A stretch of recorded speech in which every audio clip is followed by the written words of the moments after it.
Assalamualaikum my dear students, welcome to studyhigh.pk and subscribe keep in contact for more videos and updates. Today we are going to start our next lecture of medical physiology chapter heart lecture 3. Two very important mechanisms, important concepts related to our heart functioning and contraction. One is Frank Stalling mechanism. Its clinical importance, how it helps our heart to contract with greater force or with less force, how it can affect the force of contraction, cardiac output, etc. Second, very important regulation of our heart rate by potassium and calcium ions. How extracellular concentration of potassium ions and calcium ions and membrane permeability towards these ions can affect a heart rate of our human body. So these two very important concepts that we will discuss today. First of all, we will discuss the Frank-Starling mechanism, which is also known as Starling's law. What are the important things that you must know? So first of all, I want to inform you the basic thing that will help you in understanding this mechanism. If you recall your previous lecture, lecture 2, in which we will discuss arteria, ventricle, arterial systole, ventricle systole, axial potential, etc. So our ventricle, here is left ventricle, it is right ventricle, arteria. When ventricle is in diastolic condition, it is resting. What happens? The blood that accumulates in arteria start accumulating into left ventricle during the resting phase of ventricle. After pumping blood into the aorta, ventricle relax for some time and the blood that accumulates into arteria start accumulating into the ventricle. And likewise, blood from our pulmonary veins also accumulated into our ventricle. So as a result, what happens? The blood that accumulates here is here is the blood that accumulates into our right ventricle in its filling phase or diastolic phase. The blood that accumulates during the filling phase of ventricle is called end-diastolic volume. End-diastolic volume of our left ventricle or of our heart. This is our end-diastolic volume that has been stored in our left ventricle during its diastolic or filling phase, relaxing phase, etc. Now what happens to this blood? This blood has to be pumped in our next stage of our heart, in our next stage of our human heart into the aorta. Just think this is aorta. And this blood has to be transported or transferred from the left ventricle into the aorta so that it can be transported to our body tissues, peripheral tissues of the body, to our legs, to our head, etc. So these are our tissues. So the blood that is pumped by our left ventricle into the aorta and blood that enters into the aorta from our left ventricle through a semilunar valve is called stroke volume or cardiac output. So this is a stroke volume of our human heart and this is end diastolic volume of ventricle. So now what is the Frank Stalling mechanism? It is the relationship between the stroke volume and end diastolic volume. According to Frank Stalling mechanism, the stroke volume or cardiac output, simply stroke volume that accumulated into the aorta because of the pumping of the left ventricle, is directly proportional to the end diastolic volume. This relation is called Frank-Starling mechanism.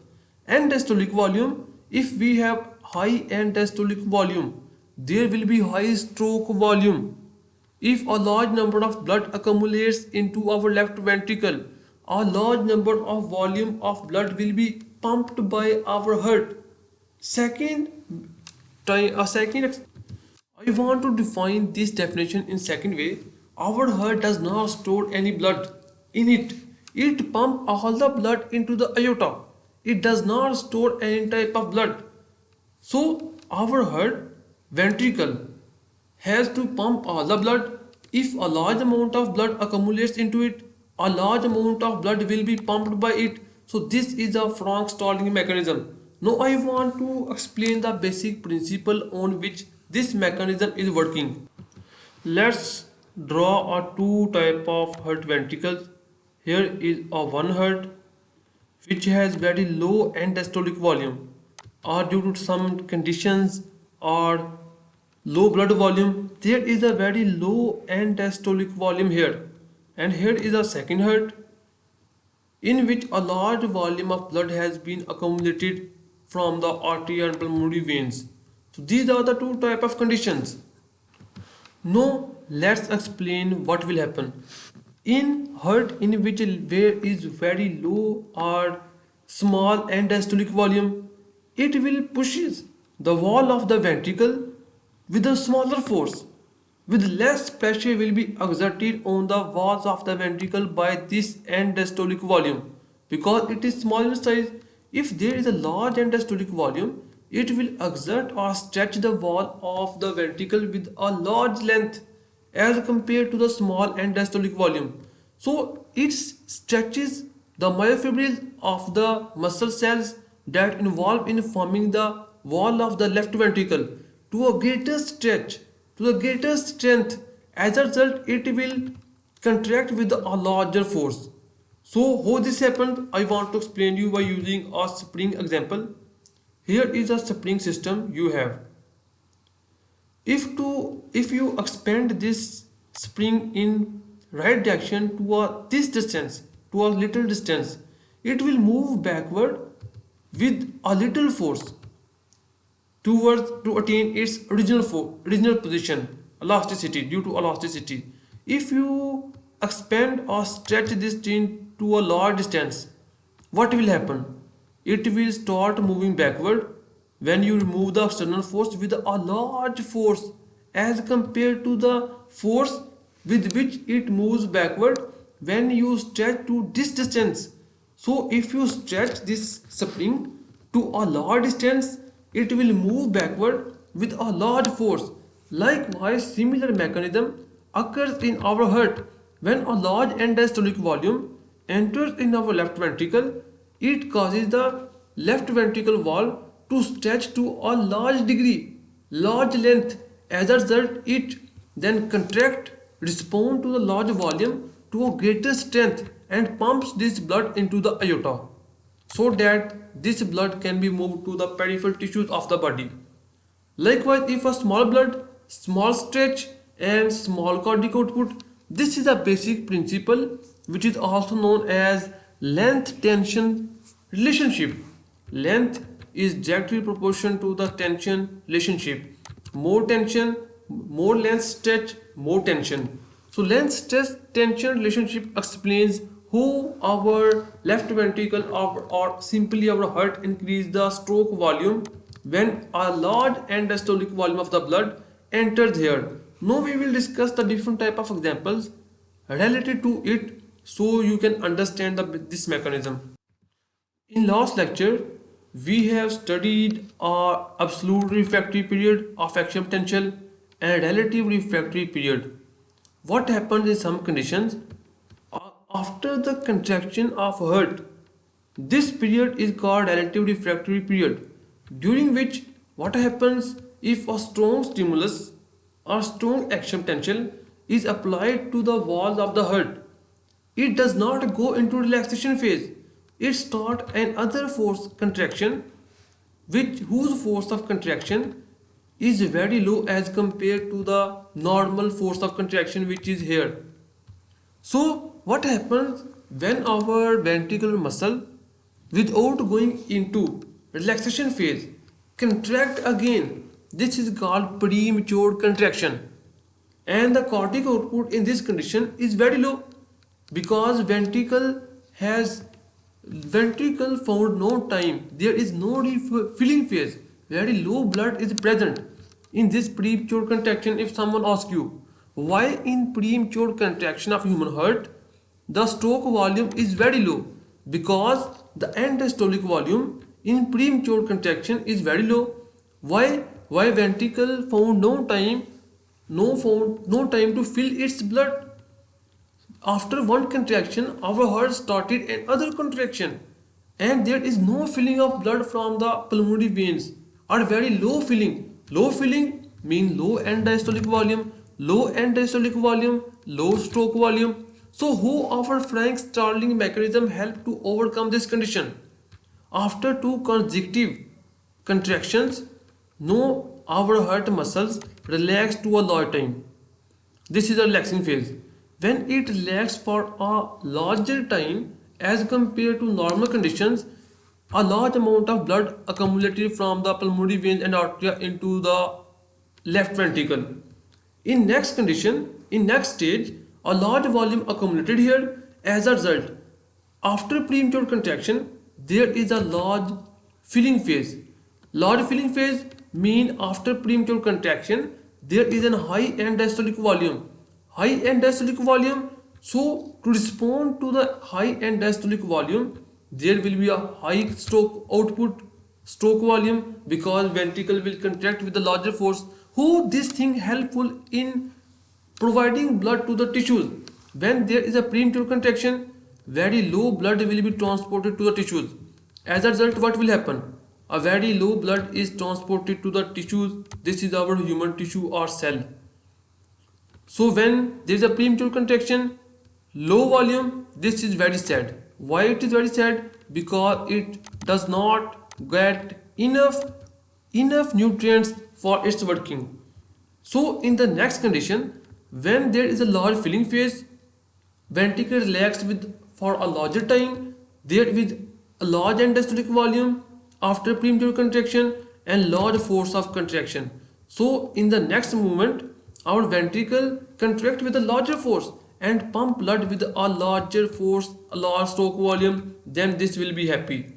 Our then it transfer blood full of nutrients and oxygen with a large force, large stroke volume. So this in this way, Franck's Starling mechanism explains why in premature contraction there is a low stroke volume and why after premature contraction there is a high stroke volume output, and how it helpful in providing tissues with a good quality concentration of nutrients and oxygen. Now I am going to explain you another example of Franck Starling mechanism. This is a patient who needs blood, and approximately you 1 liter of blood has been transfused into its body. Someone or you a doctor, you must know what will be the effect of this blood on this patient's heart. This is a patient, and when a large amount of blood or 1 liter, 2 liter, 5 liter has been incorporated into this patient's circulatory system, a large amount of blood will be accumulated into its veins. Then a large amount of blood will be entered into its left arteria. Then a large amount of blood will be entered into left ventricle. There will be a large end diastolic volume and its stroke volume will be increased. In this way, blood transfusion. What are the effects of blood transfusion on contraction or stroke volume? Stroke volume will be increased. Why it increased? Because large blood will enter into arteria, into ventricle, large end diastolic volume, and you know that end diastolic volume is directly proportional to the stroke volume.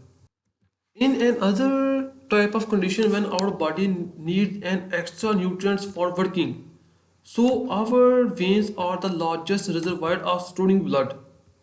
So when our body needs some extra type of nutrients or blood, so the blood that has been stored into our veins will be entered in arteria. A large blood will enter into left atrium, and a large blood will be entered into ventricle during its filling phase. And there are mechanisms that involve in contracting the veins so that the extra blood that our veins had been storing should be returned to the heart. This is called venous return, blood that has been returned by the veins. And large, if you want to increase cardiac output, veins should be contracted so that the blood that has been stored into the veins should be entered into left atrium, left ventricle, large end diastolic volume, large stroke volume, large cardiac output. Now we will discuss the role of potassium ions in controlling the heart rate. This is our human heart rate. I am explaining you the membrane potential of the one part of human heart rate. Just assume this is a part of cell membrane of sinoarterial node or ventricular muscles. If you remember my first lecture, you must know that in normal resting conditions, there are a large number of negative ions or negative potential inside the membrane and positive concentration of ions outside the membrane. And the normal resting membrane potential of our ventricular muscle is minus 90 milliwatt. Minus 90 milliwatt. Whereas the threshold potential for opening of sodium channels is minus 70 milliwatt. And how this occurs? In first lecture I explained in detail. Some positive ions from the sinoarterial action potential generated by the SN node has been transported from its neighboring cell into their cell. As a result, its potential becomes lower and reaches to minus 70. When it becomes 170, the sodium channels that are present here open. As a result, large number of sodium that is present in extracellular matrix start accumulating here. Then slow calcium channels will also open and sodium and calcium when entered here into the cell. What happened? Action potential has been generated. In this condition, the inside become positive, outside become negative. So this is a normal process that happens in human heart. So I want simply recall your previous lecture. So in normal conditions, inside of the membrane is negative, outside positive, and resting membrane potential is minus 90. So for action potential, for production of action potential in this cell, we add some ions, positive ions from any source. As a result, its potential becomes low, becomes high, or inside become a little positive or less negative. And when it reaches to 70, action potential spontaneously generated because of movement of sodium ions and calcium ions. So this is the all process that we will discuss in first lecture. Now I am going to show you what happens when a large amount of calcium is present in extracellular matrix. In normal conditions, there is a high concentration of calcium inside as compared to outside or extracellular matrix. When high concentration of calcium because of some nutrient is present in extracellular matrix of our cardiac muscle cell, what will happen? The inside potassium will found a difficulty in moving from inside to the outside, and sodium and potassium channels, calcium channels are closed and they are present outside, and large calcium is also accumulating outside. So in short, there is a large positive charge outside the membrane and negative charge inside the membrane. As a result, what cause is the conditions that are occurring are causing because of high concentration of calcium outside the membrane. As a result of high concentration of potassium outside the membrane, the resting membrane potential has been decreased to minus 90 to minus 100 in ventricular muscles approximately, or maybe more according to the concentration, depends on the concentration of potassium in the outer membrane of muscles, and in SN node it increases to minus 70. So SN node has a different situation as compared to other ventricular muscles.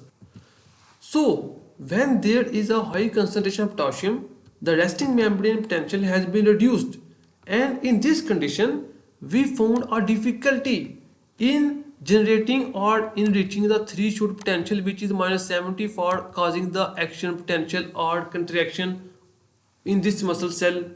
So when it become less negative, resting membrane potential, we found difficulty in reaching the threshold potential.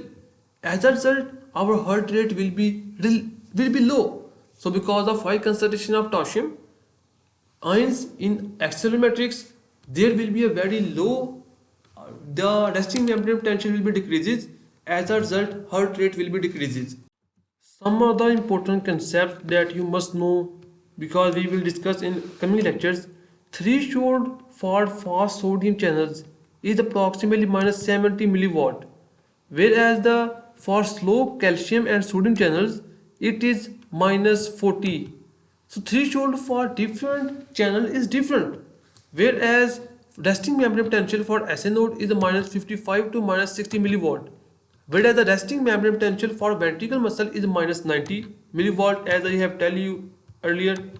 So SN node has a different function. They can contract without need of any external action potential, artificial pacemakers.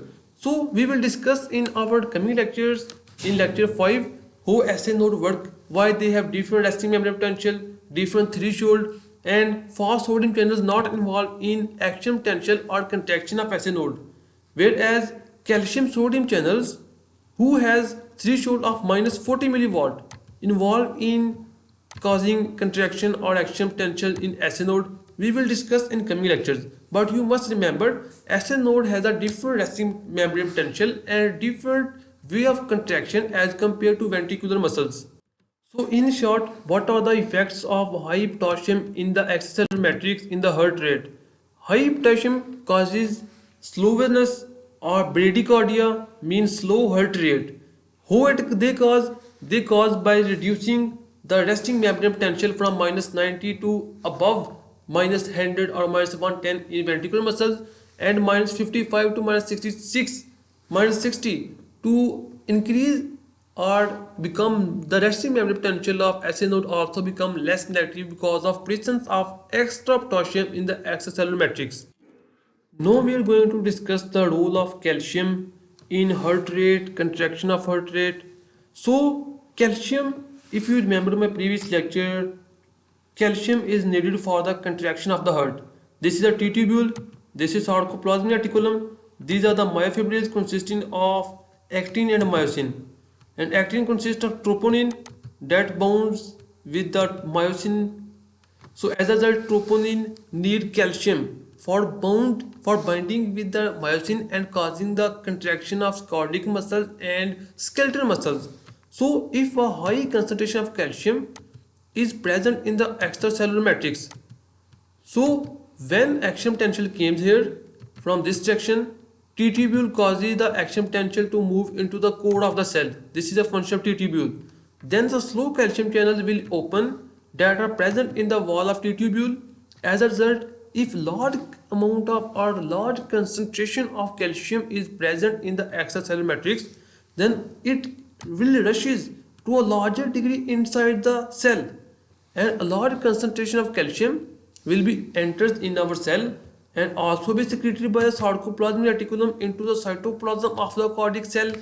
If a large concentration of calcium accumulated into the cytoplasm, then a large number of troponin can bind with the calcium and more bridge forms, more myosin and actin bridge will form. As a result, a large number of myofibril units will participate in contraction. As our human heart contraction depends on the cumulative effect of different types of myofibrils involved in contraction. Large calcium, large number of myofibril units will involve in contraction, and the heart force of contraction will be increased as a result of large amount of calcium into the extracellular matrix of the our cardiomyocytes or cardiac muscles. So when the concentration of calcium in the extracellular matrix is low, low calcium will be entered into the cytosol through L-type calcium channels and from sarcoplasmic reticulum.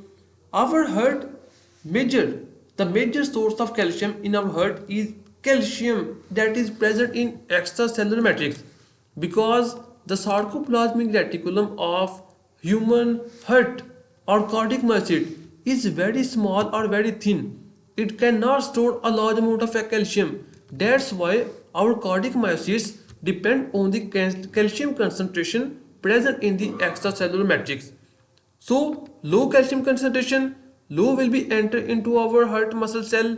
As a result, low number of bonds between the actin and myosin will form, and there will be a low force of contraction of the heart. Low force of contraction, it means that low stroke volume. Low stroke volume, our cells start dying. So calcium is very necessary. Its concentration should be controlled, and in normal conditions controlled by parathyroid gland, thyroid gland, calcitonin, parathormone, etc. So this is the effect of calcium on our cardiac muscle cell. High calcium means high force of contraction. Low calcium means low force of contraction. This is the role of calcium in our heart. This is today's lecture in which we have discussed with you the role of Frank Starling mechanism in increasing and decreasing cardiac output. stroke volume and diastolic volume relation with each other. Then we have discussed role of potassium in causing the heart flaccid and decreasing its heart rate, and role of calcium in increasing its heart rate and causing tachycardia. Hope you understand my lecture. Like, subscribe, share. Thank you. Allah Hafiz.